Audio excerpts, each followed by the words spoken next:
and welcome to Swan Island Dahlias. I'm Heather and this is Nicholas, the owner of Swan Island Dahlias, and we're going to talk today about picking seed. There's always a lot of question about dahlia seed and whether you can get an actual true variety from seed. Every seed that you get in a seed pod is going to be 100% unique, and that is how we get new variety. But today we're going to talk about where or how to pick your seed. First of all, you're going to be leaving your old blooms, because seed pods are old blooms that have dried up. So you're going to leave those on the plant, we say at least 30 days or so before you would expect a frost. If you don't leave old blooms on a plant before a frost or give them enough time, you just end up with what are just old blooms that are dried up, but they aren't actually a seed pod. They're just an ugly frosted bloom that has not had a chance to create a seed pod. Your best varieties for getting seed are going to be the collarette style flowers, because they are the open center where the bee can get to the pollen and do the pollinating. So this is a variety called Hula. It makes small seed pods, but you're going to see as he picks a seed pod how many seeds we can get, and your collarette styles again are the best for making seed, as not every dahlia is a good seed producer. The ones that are the hardest to get seed from are your dinner plates, pom-poms, anything that's going to be really tight and the bees have a hard time getting in. You can see that these are dried. The bloom is, there's no petals left, it's all just the seed pod. It's easy to distinguish between an old bloom that she showed you. These are seed pods. And like I said, on the open center type varieties, they make a lot of seed. Let's see if I can get this kind of broken apart here. You'll find the seeds down toward the center. There's the seed. There's all these little dark, if I can get this apart. Normally we take and pick seed from varieties that we like, what we would consider to be the mother plant. We don't know where the bees have cross-pollinated, so we don't know what the other half genetically would be. But these seeds will be 100% unique. They will not be Hula, which is the variety we're picking from. So once we pick the seed pods, we're then going to take them in, and they're actually dried for a few months in our warehouse. You don't want them to mold. If they start to mold, then you have nothing. So again, this is an old bloom that never had a chance to actually create a seed pod versus a seed pod that was able to dry all the way up. So as I talked, some make a lot of seed, and Hula is excellent for making seed. Another really fun one, if you are looking for ones to try, would be Junkyard Dog. It makes excellent seed pods with lots and lots of seed. So Nicholas, we are now in Spoiled Rotten as we walk down this variety.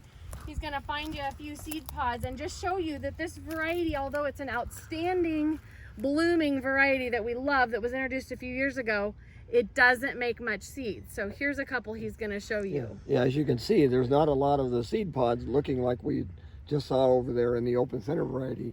This is what you're looking for here, not these old blooms that are still just spongy, but a seed pod would be like that. And then you have to, same thing, you have to dry them, and there's not near as many seeds in these types as there is. Usually you have to get to the center. Hopefully you find a few in here. I just saw one in there somewhere. I know, there's one. Yeah, so I mean, there's probably like 10 or 15 in here. When you get down toward the center, is where they are. But so this little guy is the actual seed that will be planted next spring once we've dried. So we're going to pick a whole bunch of seed pods from the varieties, again, that we like characteristics from, maybe such as the growing characteristics or the quality of the cut flower, things that we like or things that we need that we feel the market is missing. We're going to pick varieties, mother plants, that we think have great qualities. We just don't know where the bees have been. So then we're going to pick those seed pods, put them in a plastic bag just to transport them into our warehouse, and then you lay them out. Usually on paper or a cardboard box, and most of the time you really should have a fan lightly blowing on them, because if they're not dried, they can actually mold. So we do actually put fans to blow, and all for even a month, because then you go in and they're just like, they just fall apart when you touch them. So you want them like that, and then we just sift through it, and actually we have a little system where the seed falls through, and then this blows, the shaft blows away, and then you leave the seed in the bottom. But it's important to dry them so they don't mold, like you said earlier. And when do we typically in the Northwest, when will we start seed in our greenhouse? Probably in late March. So we'll do a video as we get closer to that time period, and I may even try and do a video of us once the seed has dried. But again, this is just for picking, so you're going to have to do this late fall once you've had a frost. Yeah, usually you can do a clear in through November before you dig. Wherever we start in the middle of October looking for seed, and then I finish up maybe in November. So, but again, don't expect seed from every variety you grow. And again, you've got to allow flowers to age on the plant far enough ahead of them stopping blooming or a frost coming so that you can actually get a seed pod. And again, remember, you're not going to get any seeds from just an old moldy bloom. And if your seed pods start molding, you're pretty much out of luck too. Usually the seed inside is then rotting. So sometimes you can go out and pull or actually they say cut the petals off if there's too many petals on there, and you see the seed pod forming, and you can clip that petals off so they don't mold and rot it. But that's kind of a little more technical too. Yeah. You don't want to just yank the petals out, because if you do that, you're possibly pulling the seed out of the. The seed is actually at the root of those petals. Right. So that's just a little insight of how we get new varieties. Just remember, it takes us 5 years. We're going to plant around 15,000 individual seeds every year. 5 years later, we're going to introduce about 10 varieties. So if you've ever wanted to have your own dahlia or something that you can name, this is exactly how you would do it. You would pick seed, or you can purchase seed from us. We do sell seed. You just have no idea what you're going to get, and neither do we, because we don't know where the bees have cross-pollinated. So hopefully that gives you a little insight, and maybe you're going to try an area in your garden. Just know that most seed is not good dahlias. You will not get full, beautiful, gorgeous dahlias.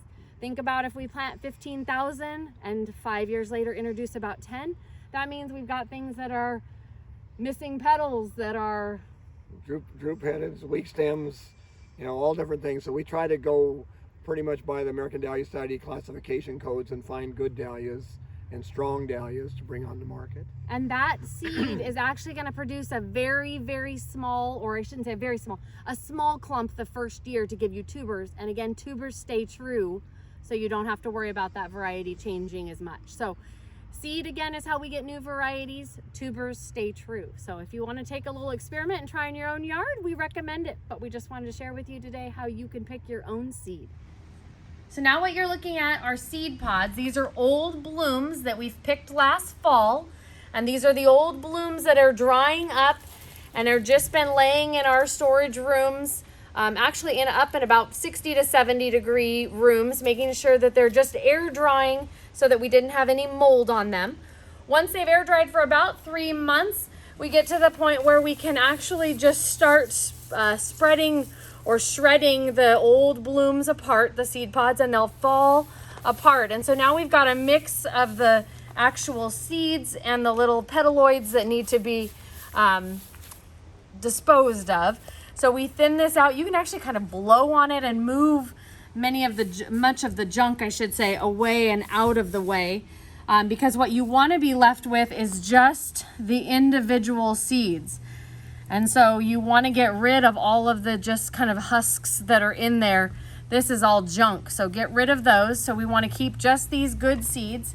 And as we move along, we now have just beautiful dahlia seed. Now remember, we know the mother plant that we've picked these seed pods from, but we do not know where the bees have cross-pollinated.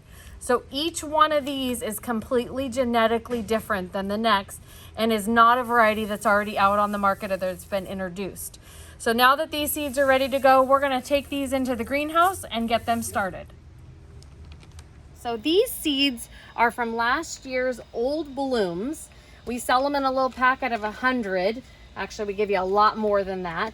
And we just want to give you an idea of how we start them and the process that they go through. So you can see that each one is very, very small.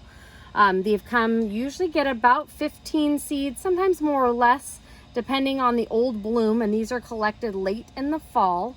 So we're going to take these seeds and they're going to get scattered here in the grow mix. And this is a propagation mix that we buy. It's a very light airy mix made up of probably a peat moss and some type of potting soil, but it's very airy to allow the roots to set. Okay, so we're gonna go ahead and scatter the seeds. So we're not putting them in plugs at this point. Usually dahlia seed gives us about a 75% success rate. So if you ever buy a packet of seeds from us, we say 100 seeds, but you would notice if you counted that there is way more in that packet. And that's just because we know that you won't have a 100% success rate. The one thing that's very interesting about dahlia seed is that they don't all germinate on the same day. So we're gonna go ahead and lightly cover the seeds here with more of that grow mix, the very, very light, airy substance or soil that'll allow these guys to start rooting and sprouting. Again, they are 75 degrees or warmer in our greenhouse. They'll take just a little moisture to get started, but the biggest thing is that they're in something that's very airy to allow the roots to start sprouting and establishing themselves. So these guys in this next tray have been, this is day 7 that they have been sprouting. This tray is a sample of exactly what we just did in the other tray.